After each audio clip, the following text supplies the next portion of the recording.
దళితులంటే ఎందుకు ఇంత చిన్న చూపు? మిత్రులారా, చాలా ఘోరాతి ఘోరమైన సంఘటన ఇది. నిజంగా యావత్ భారతదేశం సిగ్గు పడాల్సిన రోజు, యావత్ తెలంగాణ రాష్ట్రం కూడా సిగ్గు పడవలసిన రోజు.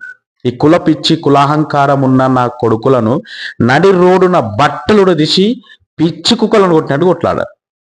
నిజంగా షాద్నగర్ నియోజకవర్గంలోని ఫరక్ నగర్ మండలం ఎల్లంపల్లి గ్రామంలో, అదే గ్రామంలోని మాదిగ సామాజిక వర్గానికి సంబంధించిన అబ్బాయి, యాదవ సామాజిక వర్గానికి సంబంధించిన అమ్మాయి, వీళ్ళిద్దరు ఇష్టపూర్వకంగా ప్రేమించి పెళ్లి చేసుకొని వీళ్ళు మంచిగా బతుకుదాం అనుకుంటే, మరి వీళ్ళ పెళ్లికి సహకరించిండని ఈ పిల్లగాని వాళ్ళ అన్నను అతి కిరాతకంగా యాదవ కమ్యూనిటీకి సంబంధించిన వ్యక్తులు, దుండగలు, ఈ మూర్ఖులు అతి కిరాతకంగా కొట్టి చంపి పెట్రోల్ పోసి ఎక్కడో అడవిలో పోసి వేసి వచ్చిండ్రు. అంటే ఇంత దారుణమైన సంఘటన జరుగుతుంటే కూడా స్థానికంగా ఉన్న ఎమ్మెల్యే శంకరన్న గారు ఇంకా స్పందించట్లేదు. ఎందుకని?